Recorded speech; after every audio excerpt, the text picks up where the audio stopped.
Mesdames, Messieurs, bonsoir.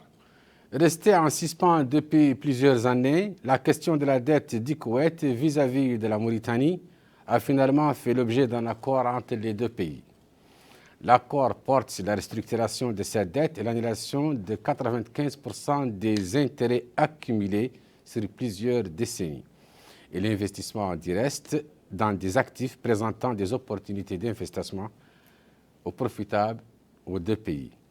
Si la portée économique, politique de cet accord, nous recevons sur notre plateau ce soir de Zoom sur Son Excellence M. Cham Samba, qui est ambassadeur itinérant, M.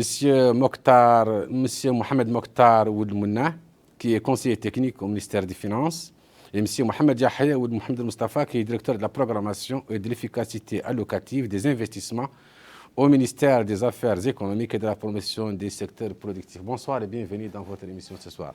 Pour commencer, nous allons suivre ensemble ce reportage de l'un de mes collègues.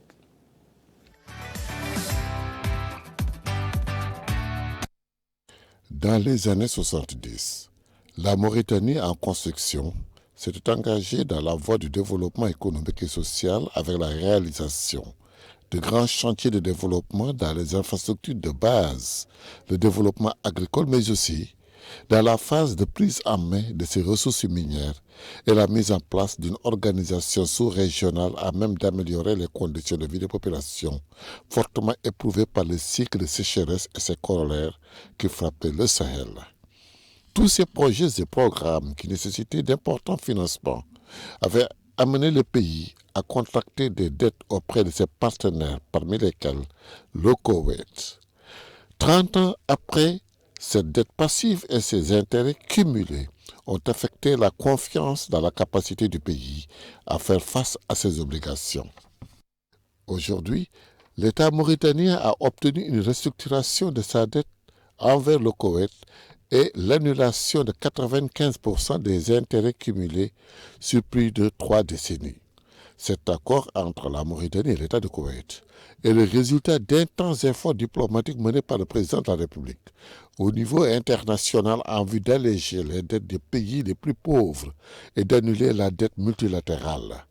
Cette démarche entreprise depuis son accession au pouvoir a enfin porté leurs fruits. Le principal de la dette, soit 82 707 600 $, sera remboursé sur une période de 20 ans, y compris un délai de grâce de 2 ans à un taux annuel de 0,5%. Rappelons que cette dette a été contractée dans les années 70 et se compose de 2 prêts et d'un dépôt auprès de la Banque centrale de Mauritanie. Un prêt de 46 millions de dollars pour l'indemnisation des actionnaires de la MEFEMA, un prêt pour financer la participation de la SNIM dans le capital de la SAMIA, 4,5 millions de dollars, et un dépôt de 36 millions de dollars auprès de la Banque centrale. Reste à savoir quels seront les axes prioritaires, où seront orientés le volume financier né de la restructuration financière obtenue par l'accord avec le Koweït.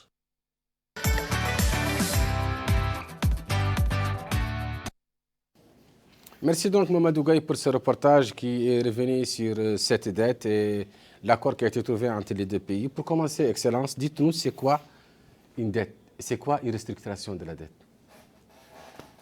Merci bien, Monsieur le Directeur Général, de nous avoir invités. La dette, c'est quand vous empruntez auprès d'un pays pour pouvoir financer des activités économiques productives et qui permettent à un stade donné du développement d'un pays de pouvoir combler le gap de ressources que vous n'avez pas. Ce qui est le plus important dans ce qui a été dit tout à l'heure par Mamadou Gueye, c'est que ces prêts avaient un caractère historique à l'époque extrêmement important et je m'appesantis seulement sur l'un d'entre eux. C'est celui du dépôt auprès de la Banque centrale qui avait permis en fait au moment de la création de l'Ouguiya de soutenir les réserves de la Banque centrale dans des moments très difficiles. Vous savez que certaines expériences de sortie de la zone franc ont échoué tout simplement parce que les pays n'avaient pas les moyens du fait de leurs réserves de faire face à toutes les opérations courantes. Ce prêt était extrêmement important et il rentrait bien dans le cadre de la politique d'indépendance de l'époque. Les deux autres également, surtout celui de la SNIM, parce qu'il permettait de rembourser les actionnaires de l'ex-MIFERMA qui devenait en même temps un fleuron national. Donc une dette, à un moment donné de l'historique d'un pays, comble un gap de ressources et permet de financer le développement d'un pays. Donc c'est comme si c'était une nécessité. Absolument. Le tout est de savoir ce que vous faites après de la dette. Et comment la rembourser plus tard. Vous avez entendu le reportage de mon collègue Mamadou Gueye. Précisément, la dette du Koweït vis-à-vis de la Mauritanie. L'accord, comment il a été trouvé et qu'est-ce qu'il dit cet accord? Quels sont les soubassements de cet accord? Merci pour cette occasion. Effectivement, donc, comme il a précisé Monsieur l'ambassadeur, l'importance de la dette est donnée par le timing de la dette, le moment où la dette a été conclue, et aussi les vides qu'elle devait combler. Donc, vous savez, on contracte de manière récurrente des dettes. Les recettes d'un État quelconque ne permettent jamais de subvenir et d'assurer l'ensemble des dépenses prévisionnelles du budget. Et c'est pour ça qu'on a le recours systématique à la dette et aux dettes publiques dans tous les pays du monde. Et c'est un phénomène économique normal et d'ailleurs qui indique une bonne santé économique. Ce n'est pas en fait le volume de la dette qui est important, mais c'est la soutenabilité de la dette et les capacités d'un pays donné à rembourser ses dettes et à honorer ses engagements. Donc voilà. Sinon, la dette, elle devient une dette dormante ou une dette passive, ce qui était le cas de cette dette koweïtienne depuis maintenant une trentaine d'années. Le rapportage, il est précis et je pense qu'il est riche en informations. Et il répond déjà aux questions posées et aux attentes aussi de nos concitoyens qui cherchent et qui sont curieux de savoir qu'est-ce qui s'est passé, c'est quoi cette dette, d'où elle vient, quel accord a été conclu. Donc, répondre à cette question revient à répéter, mais ça ne fait rien de se répéter. Donc, je vais peut-être rappeler l'origine de la dette, et, qui était, comme l'a dit les collègues, c'était un pays naissant et il fallait vraiment marquer des points et là, c'est la nationalisation de la MIFERMA. C'était un grand pas économique, politique. C'était vraiment une guise de marque de l'époque et c'était nécessaire. C'était le premier employeur à l'époque. Il employait beaucoup de Mauritaniens qui travaillaient pour une entreprise étrangère. En tout cas, c'était vraiment nécessaire. Donc, il fallait libérer les capitales en indemnisant les actionnaires de la MIFERMA. Donc ça, c'était déjà presque 50% de cette dette liée à ça. Et aussi, la société nouvellement créée, la SNIM, elle avait aussi besoin d'être soutenue pour participer à la société Samia. Et la tranche qui a sauvé la banque centrale mauritanienne. Donc voilà, donc ça c'est sur l'origine de la conclusion de cette dette en fait. Donc c'était ça l'origine en fait. Ça c'est pour l'historique. On va revenir vers vous. On va demander à M. Mohamed Yahya de nous dire comment se fait, quel est le processus qu'on entame de contracter une dette entre États. Merci. Donc, contracter une dette, comme on dit les collègues, c'est de trouver des moyens pour financer l'économie d'un pays. Et donc, c'est voir avec les bailleurs de fonds comment financer le développement de ces pays via une dette. Donc, on contracte une dette auprès d'un bailleur de fonds avec des méthodes bien connues. Donc, l'essentiel, c'est que contracter une dette, c'est un instrument pour le développement d'un pays. Et pour la dette je vais revenir un peu pour la dette du Koweït.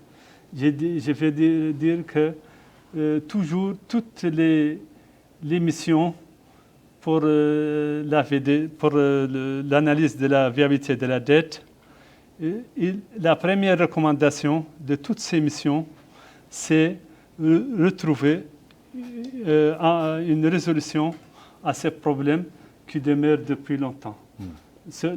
Donc, c'est toujours, si vous voyez toutes les recommandations, des missions, des FMI et de tous les bailleurs de fonds, et je crois que trouver cette solution, c'est un grand pas pour notre pays. Excellence, pourquoi parle-t-on trop de la dette du Koweït vis-à-vis de la Mauritanie? Est-ce que nous n'avons que cette dette ou est-ce qu'elle est plus importante que les autres? Elle a un poids dans le total de la dette qui est très important. Comme vous l'avez vu à l'origine, le montant de la dette initiale n'était pas énorme, c'est à peu près 100 millions de dollars. Mais si vous ne payez pas une dette, vous ne servez pas le service pendant au moins 40 ans, que vous avez des intérêts composés, vous allez arriver à des montants qui sont des montants colossaux. L'originalité de la dette avec le Koweït, c'est que du fait des relations très profondes d'amitié, d'appartenance aux mêmes organisations régionales, sous-régionales, le Koweït n'a jamais demandé à la Mauritanie de servir sa dette. Donc cette dette était calculée pour les besoins de la soutenabilité de la dette. Parfois on l'incluait, parfois on l'excluait, mais elle était en bas de ligne. C'est-à-dire que si vous prenez les montants arrêtés de l'encours à fin 2019, ce que je dis n'est pas un secret, ce sont des données publiées dans les rapports du Fonds monétaire qui sont passés au conseil d'administration. Vous avez à fin 2019 un montant total de la dette passive de 994 millions de dollars. Vous voyez, par rapport aux 100 millions d'origine, et l'encours courant à peu près de 187 millions. Donc c'est presque 1 milliard sur un total de dette de 5 milliards à peu près, c'est le 5e. Donc voilà pourquoi cette dette était importante. Mais le plus important surtout, c'était que quand vous regardiez les taux de la valeur actualisée nette, je suis désolé de parler aussi technique, jusqu'en 2022, où le taux par rapport aux recettes jusqu'en 2026, on était loin de la soutenabilité. Traiter ce montant va apporter une amélioration très notable aux indicateurs de dette de la Mauritanie, même avec le rebasement du PIB qui a été intervenu en 2018. Donc voilà pourquoi cette dette elle est importante et voilà pourquoi c'est un succès à la fois diplomatique et financier. L'occasion pour vous de parler de la diplomatie, de la diplomatie économique, un terme qui revient très souvent maintenant. C'est quoi au juste la diplomatie économique? Tout simplement pour dire qu'aujourd'hui nous sommes dans un monde global, dans un monde qui est interconnecté. Et ce qui se passe dans un pays est connu à l'instant même par les acteurs économiques de tous les autres pays. Nous avons des ambassades qui sont installées à l'étranger, qui défendent les intérêts des Mauritaniens qui sont là, qui investissent. Je prends l'exemple du Congo, vous prenez l'exemple des pays du Golfe. Mais vous avez également beaucoup de pays qui investissent également chez nous. L'intérêt de la diplomatie économique, c'est non seulement de bien vendre son pays et d'attirer le maximum d'investisseurs, mais en même temps de promouvoir ses propres investisseurs dans les pays. Donc la diplomatie traditionnelle reste, parce que c'est une diplomatie de relations bilatérales, mais on y ajoute ce volet économique.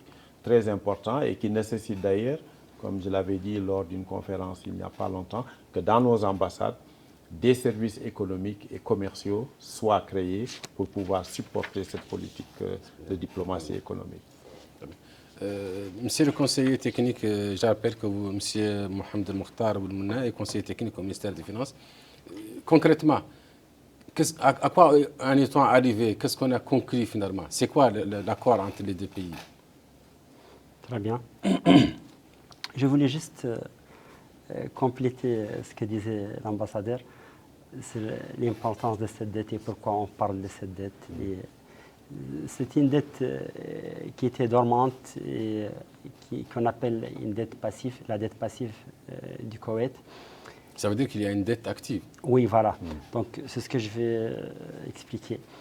La dette, le Fonds monétaire international, il fait des visites régulières, donc ce qu'on appelle les missions du Fonds monétaire international, les missions du FMI qui sont là 2 fois par an et qui calculent avec les services du ministère des Finances et de l'économie les indicateurs économiques, donc les ratios, PIB, dette, etc. Et ils ont un calcul double pour la Mauritanie depuis longtemps. Ils calculent les ratios dette sur PIB avec et sans la dette koweïtienne. Donc c'est connu ça, donc les services des ministères des Finances et de l'économie et d'ailleurs des fonds monétaires connaissent ces doubles colonnes. Avec ça, c'est avec la dette koweïtienne, ça c'est sans la dette koweïtienne. Donc c'est vraiment une dette dont on a beaucoup parlé ces dernières années. Et ça a aussi impacté malheureusement la solvabilité de notre pays vis-à-vis des autres bailleurs. Parce qu'une dette qui n'est pas payée, ça veut dire que c'est un risque. Donc, c'est mauvais payeur en quelque sorte. Bon,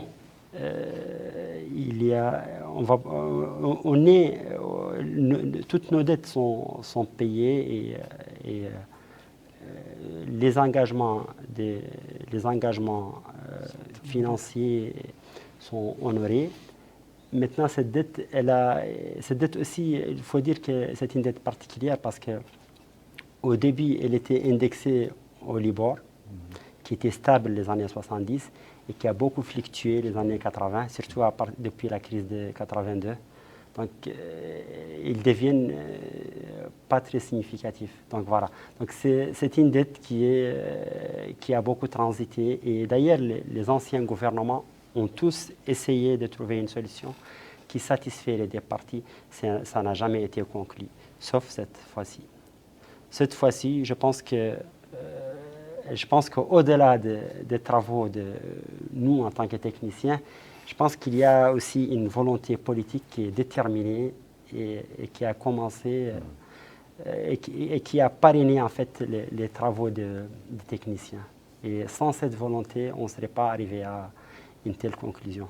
Donc je vais peut-être revenir tout à l'heure sur les conclusions, les modalités de l'accord avec peut-être plus de précision. C'est l'occasion, vous aurez l'occasion de revenir là-dessus parce qu'au troisième tour de table, vous allez nous donner les détails des modalités de l'accord. Je crois qu'on parle de 20 ans, etc. Mais en attendant, on va demander à Mohamed Yahya de nous expliquer le terme qui revient souvent, ça rentre dans pays pauvres très endettés.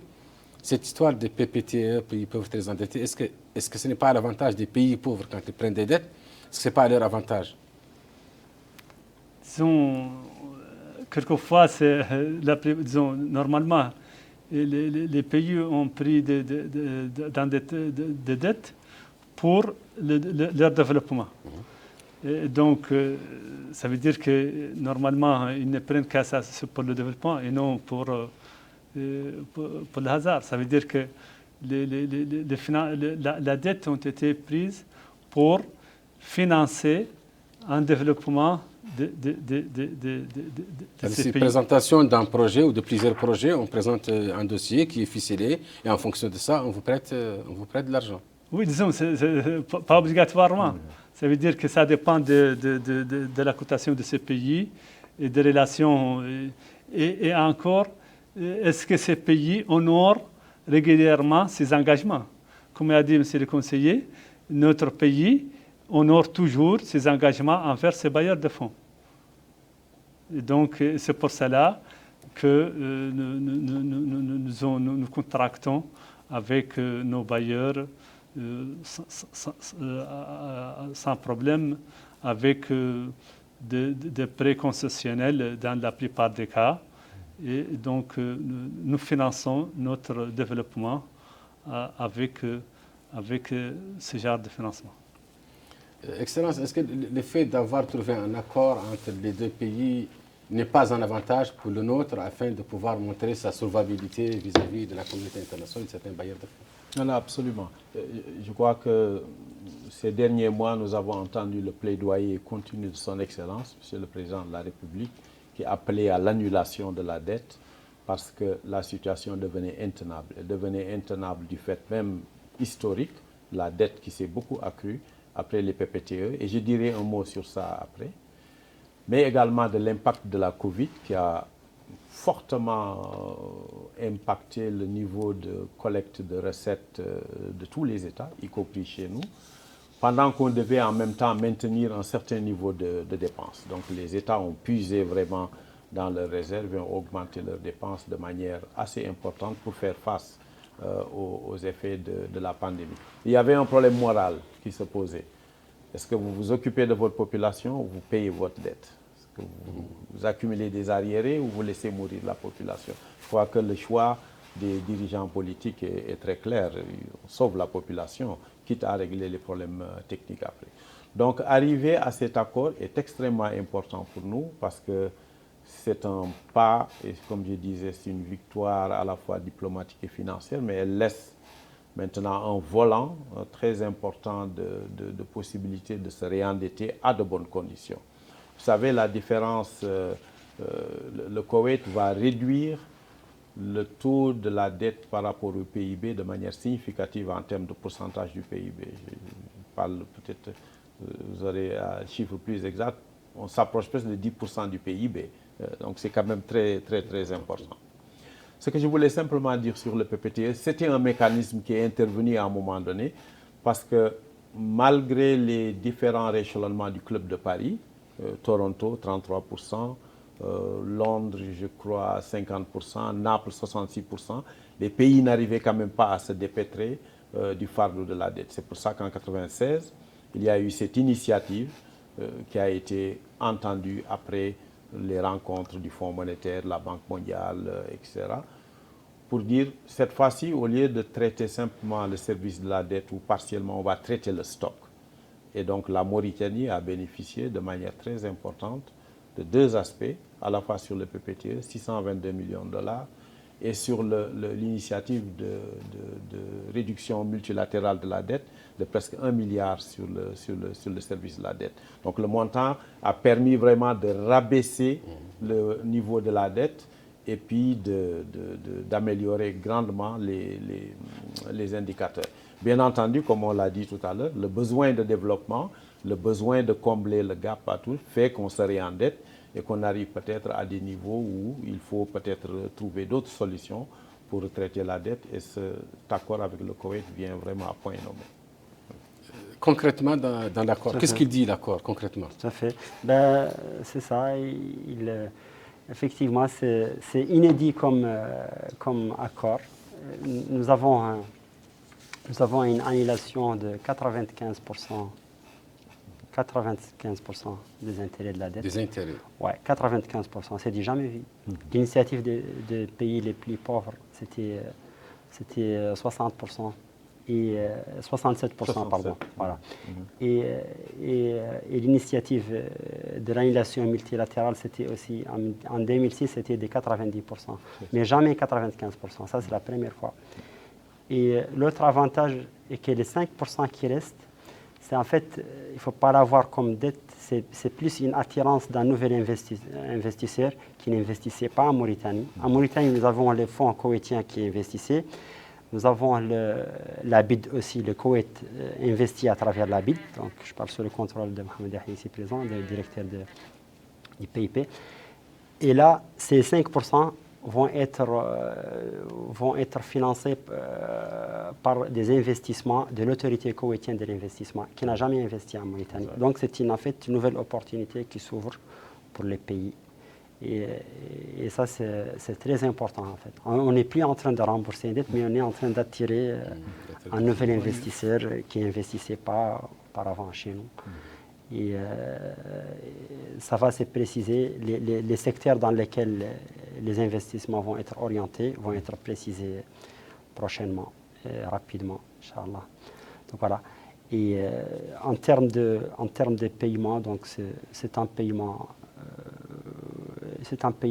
léger, donc c'est sur 20 ans. Et c'est aussi plus intéressant que l'initiative, les SSD, là. L'initiative de...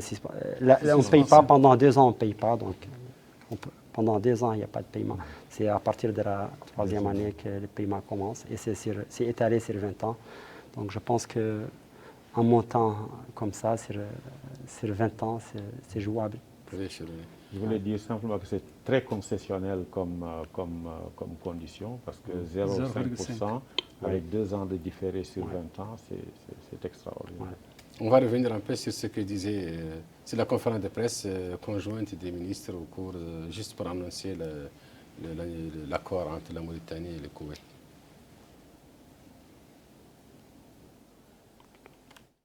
Premier à prendre la parole, le ministre de la Culture, de la Jeunesse et des Sports, porte-parole du gouvernement, M. Mokhtar Ould-Dahi, a commencé par présenter l'ordre du jour de ce point de presse avant de s'effacer devant le ministre des Affaires étrangères, de la coopération et des Mauritaniens de l'extérieur, M. Ismaïl Cheikh Ahmed, et le ministre des Finances, M. Mohamed Lamine Ould-Dahi, pour commenter le sujet. Non, sans oublier d'indiquer que cette rencontre avec la presse est relative au règlement définitif du dossier des dettes koweïtiennes datant de 40 ans. Le ministre des Affaires étrangères, de la coopération et des Mauritaniens de l'extérieur, dira-t-il, vous donnera quelques notions sur le processus des négociations ayant abouti au règlement de ce dossier, alors que le ministre des Finances vous briefera sur les tenants et les aboutissants de cet accord. Place sera alors aux questions-réponses, a dit le ministre de la Culture. Il importe de noter que l'accord conclu conduit à l'effacement de 95% des intérêts des dettes koweïtiennes et la conversion de 5% de celles-ci en investissements locaux et le remboursement de la dette initiale au bout des 20 prochaines années. Prenant la parole, le ministre des Affaires étrangères, de la coopération et des Mauritaniens de l'extérieur, dira à l'adresse des journalistes, vous n'êtes pas sans savoir que cet accord est le résultat d'un long processus difficile, parsemé d'obstacles, car la problématique du dossier des dettes accumulées par notre pays auprès du pays frère du Koweït date de 40 ans et que plusieurs gouvernements précédents ont essayé de régler ce problème sans succès. Donc le mérite du règlement de ce dossier revient au président de la République, M. Mohamed Ould Cheikh Al-Qazouani, au contact de haut niveau qu'il a mené et à ses efforts qu'il n'a cessé de déployer pour renforcer l'économie nationale et améliorer les conditions de vie des populations. De son côté, le ministre des Finances a évoqué les avantages importants de cet accord en comparant le taux d'annulation qui a atteint 95% avec les 2 initiatives d'assainissement de la dette les plus populaires, à savoir l'initiative d'allègement de la dette des pays les plus pauvres qui a atteint 67% des dettes au début du millénaire et l'initiative multilatérale d'annulation de la dette qui représentait 90% des dettes en 2006, alors que cet effacement de la dette koweïtienne est de 95%. De même, a déclaré le ministre des Finances que cet accord pèsera sur les indices de la dette extérieure qui baisseront de 69,4%, ce qui est le taux actuel du PIB, le produit intérieur brut, pour descendre avec cet accord à 55,5%. Cela représente 13,9 points du PIB qui est présentement de 1,4 milliard de dollars au vu des prévisions de l'année 2020. Il est à noter que ce dossier de la dette koweïtienne date des années 1970 et consistait en 2 prêts et un dépôt auprès de la Banque centrale de Mauritanie, où la valeur du premier prêt s'élevait à 46 millions de dollars, qui devait compenser l'apport de la société Miferma, tandis que le second emprunt s'élevait à 4,5 millions de dollars alloués pour couvrir la part du capital de la société SNIM.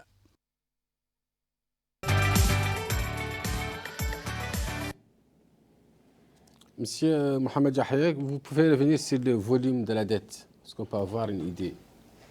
Parce que je crois que il y a des chiffres contradictoires. Est-ce que les chiffres précis, c'est combien la dette du Koweït vis-à-vis de la Mauritanie? Les chiffres, l'essentiel, c'est ce qui a été dit, c'est que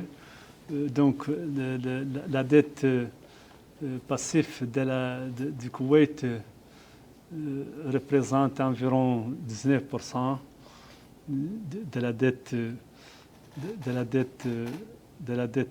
globale. Donc, ce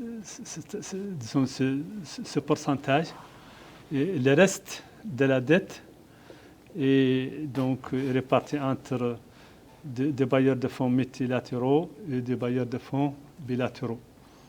Donc, les multilatéraux, leur dette constitue 60%, les bilatéraux constituent 37% et 3% pour les bailleurs de fonds privés. Mohamed Khattab disait tout de suite dans ce reportage que c'est le fruit de contacts de haut niveau. C'est d'ailleurs, il reprend les termes des affaires étrangères.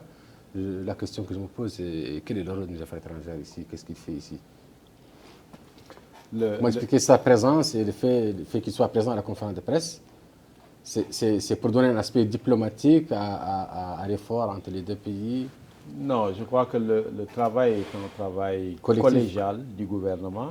Et le ministre des Affaires étrangères et le ministre des Affaires étrangères, la coopération et des Mauritaniens.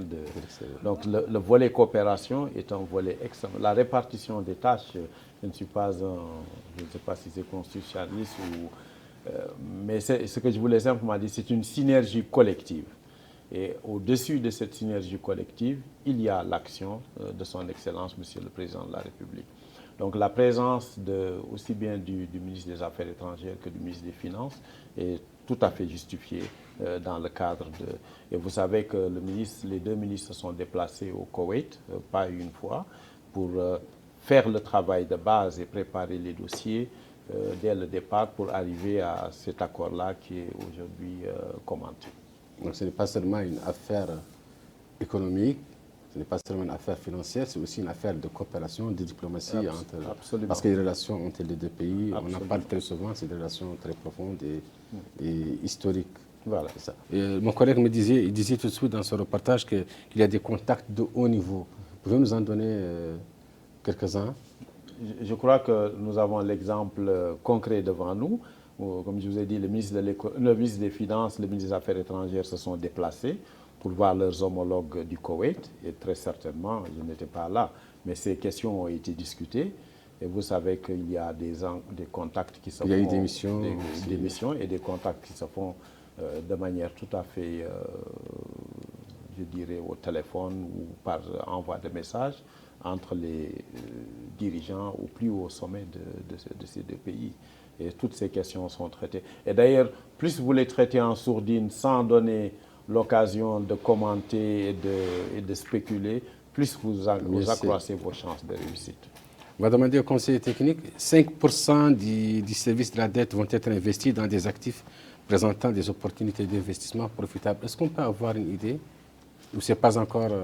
je voulais juste confirmer que, c'est-à-dire que si on regarde le nombre de tentatives de résolution de cette dette et le nombre de d'essais et le nombre d'émissions dans les temps, dans ces 10 dernières années, je pense que les techniciens seuls ne seraient jamais arrivés à une telle solution. Certainement, c'est grâce au parrainage de haut niveau de dirigeants de deux pays des deux pays frères. Et je pense que c'est ce parrainage qui a permis l'aboutissement à cette conclusion finale qui met fin à cette dette. Je pense que c'est ça.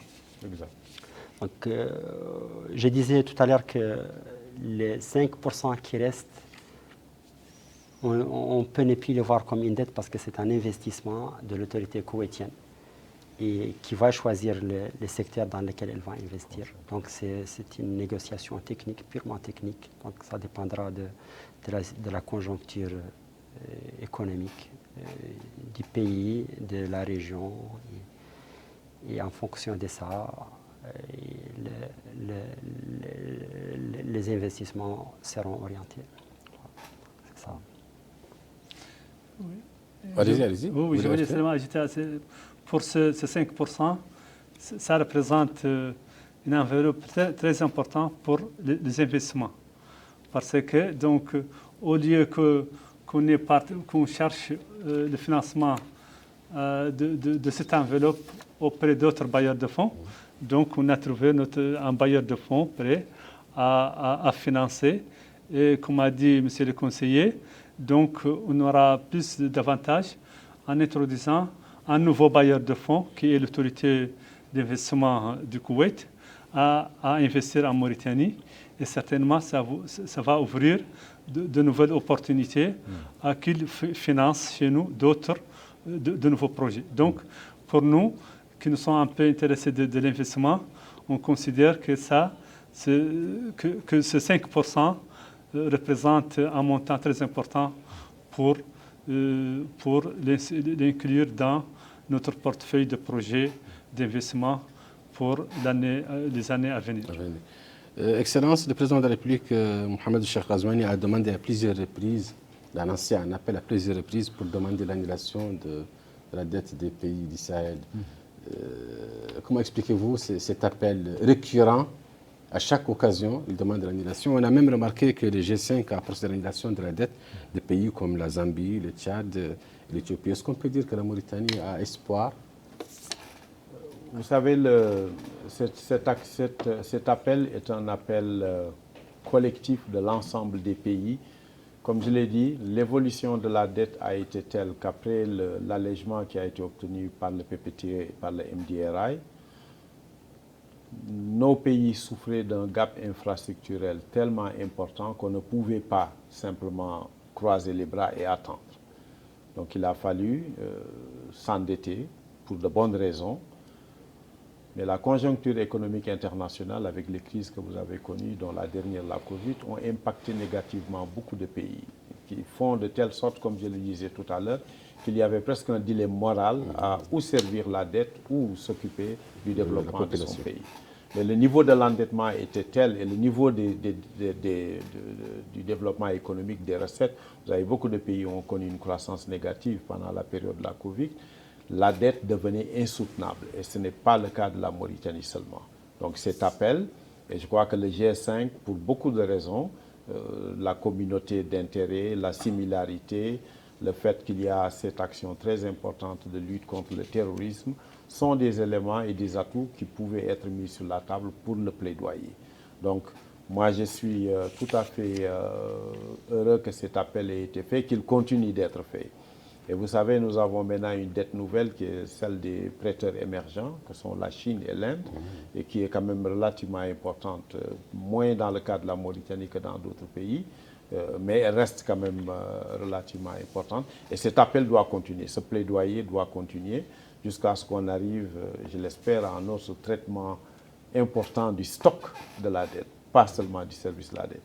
Comme l'a dit le conseiller technique tout à l'heure, il y a eu cette initiative du G20 de suspension du service de la dette pendant 2 ans, qui a beaucoup bénéficié à la Mauritanie. On paye pratiquement maintenant la moitié du service de la dette due, mais à partir de 2021, le service va reprendre. Donc il est bon qu'une solution finale globale soit trouvée, mais le Koweït apporte déjà un ballon d'oxygène aux indicateurs globaux de la dette.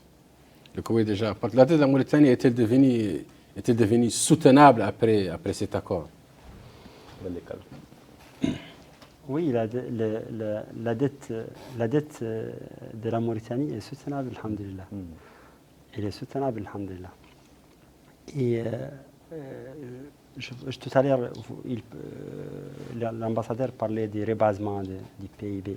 Si on regarde maintenant les ratios annoncés dans les rapportages, avec les rebasements du PIB, c'est-à-dire que le PIB il était sous-estimé pendant longtemps, et en 2018, on a fait un rebasement, c'est-à-dire qu'on a fait un nouveau calcul du PIB, on a capté des valeurs ajoutées qui étaient omises dans les anciens calculs du PIB. Et ces rebasements, le résultat en fait des rebasements, c'est l'augmentation du PIB. Donc le PIB, il a augmenté. Et la dette, elle va baisser si on enlève la dette koweïtienne maintenant, qui est maintenant enlevée définitivement. Donc je vous laisse faire les calculs. La conclusion est facile. Les ratios dette-PIB, il va être très petit. Donc on parlait de 55%. Donc c'est qui a un très bon ratio. D'ailleurs, les guichets des bailleurs vont certainement changer pour la Mauritanie parce qu'il y a des calculs derrière et en fonction de ces ratios et de ces indicateurs macroéconomiques, vous avez accès à tel guichet ou tel guichet. Et c'est quelque chose de pris en considération dans les forums internationaux et dans les évaluations aussi de la soutenabilité de la dette et de l'économie de manière globale. Voilà, donc les dernières, mon collègue du ministère de l'économie peut vous parler des dernières AVD, donc les analyses de viabilité de la dette, et certainement il aura des choses à vous dire. Vous pouvez continuer? Non, disons que je voulais dire seulement, ajouter que dans le cadre des appels du président pour la réduction ou l'annulation de la dette, donc, vous vous rappelez que donc il y a cette initiative ISSD, initiative de la suppression, de la suspension plutôt du service de la dette du G5, du G20 plutôt, dont la Mauritanie a bénéficié pour 2020 et pour 2021. Et donc, il y a encore comment dirais-je, ce cadre commun qui, dans le cadre encore de G20, qui va, disons, qui est en cours de se concrétiser pour trouver une solution à la restructuration de la dette de nos pays. Donc c'est pour cela que notre pays toujours demande la résolution de la dette pour nos pays. Et donc je crois que on est là pour toujours trouver des solutions à cette dette. Donc voir ça dans le cadre de G20, voir ça au niveau bilatéral.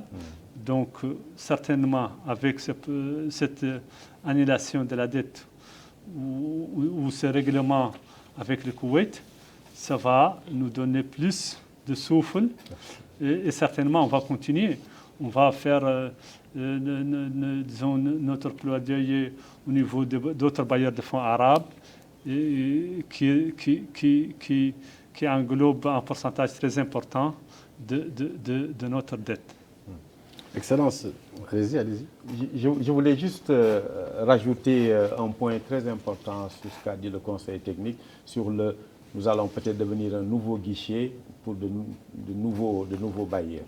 Effectivement, si vous prenez le rebasement du PIB en 2018, qui a augmenté de pratiquement près de 25 à 30%, vous avez la croissance de l'économie qui va être induite au démarrage des projets gaziers. Vous allez avoir encore une augmentation. Vous marchez sur malin parce que j'allais évoquer. Oui. Les perspectives gazières de la Mauritanie. Ces éléments, plus l'annulation de la dette du Koweït, vont faire que nos ratios de viabilité vont être extrêmement bas. Et je crois que c'est le moment peut-être de commencer à regarder comment faire la notation souveraine de notre pays. Parce que nous avons aujourd'hui des pays qui sont dans une situation économique moins favorable que nous et qui émettent déjà des obligations sur le marché international. Et le financement de nos investissements futurs importants ne peut pas seulement se faire, je crois, par l'emprunt bilatéral ou par les prêts que les institutions multilatérales vont le faire. Donc il est important de commencer à capitaliser sur tous ces éléments pour montrer un nouveau visage d'une économie en mutation. Nouveau visage d'une économie en mutation. Avec les perspectives gazières, est-ce que tout cela n'est pas à notre avantage? Certainement. On l'espère. En tout cas, avec les nouvelles perspectives et la diversification de l'économie qui s'annonce, certainement, on aura certainement une croissance portée par plusieurs secteurs et non pas une croissance portée par un ou deux secteurs. Et généralement, malheureusement, dans des pays africains, souvent la croissance est portée par un secteur extractif qui dépend de données exogènes et qui dépend des prix dans des bourses internationales. Donc, c'est vraiment des économies malheureusement assez fragiles. Donc, j'espère que, en tout cas, ce n'est pas le cas avec la diversification de l'économie et la création des valeurs ajoutées diversifiées. Je vais juste revenir sur la dette parce qu'on en parle. Vous parlez aussi du projet gazier. Donc le projet gazier aussi, pour le financer, il faut s'endetter. Il faut s'endetter. Ah oui. Il faut s'endetter aussi. Il faut aussi, oui. Et là aussi, c'est-à-dire que c'est tout ça, d'ailleurs pour financer n'importe quel investissement, il faut aussi s'endetter. Ça, donc aujourd'hui, au ministère des Finances, nous publions un bulletin sur la dette. Ça n'existait pas avant. Ça vient de démarrer. Et maintenant, c'est disponible sur le site. C'est bon pour la transparence? Oui, c'est important. C'est important. C'est important qu'il y ait une dette transparente. On sait qu'est-ce qu'on doit. Voilà, donc. Et vous pouvez le télécharger sur le site du ministère des Finances. Et ça donne des informations détaillées et ça donne aussi des informations agrégées sur les composantes de cette dette, que ce soit la dette intérieure ou la dette extérieure. Parce qu'il y a aussi la dette intérieure. On ne doit pas qu'aux étrangers. Voilà. Les perspectives gazières, vous allez dire un mot là-dessus avant qu'on conclue avec son Excellence. Oui, donc je voulais seulement dire que que nous avons d'opportunités pour le financement, on doit faire le recours au financement islamique Soukouk. Donc ce financement, donc on doit réfléchir sur la possibilité de recourir à ce type de financement. Et qui peut être très important pour notre pays. Excellence, ce sera à vous de conclure, mais la question est de savoir que les gouvernements précédents ont pris plusieurs tentatives pour trouver un accord, une solution à la dette. Quel est le secret de l'équipe actuelle? Je vais venir sur ça, si je le connais.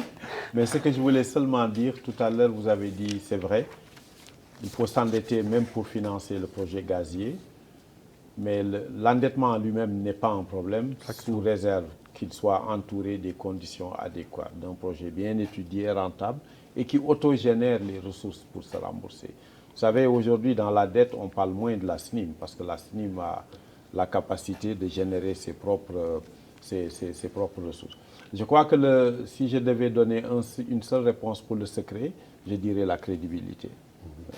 Si un gouvernement est crédible, si un pays est crédible, et si un pays montre que son avenir est un avenir qui permet non seulement de combler les besoins de sa propre population, mais de participer au concert des nations de manière positive, il attire et la sympathie et la confiance de ses partenaires.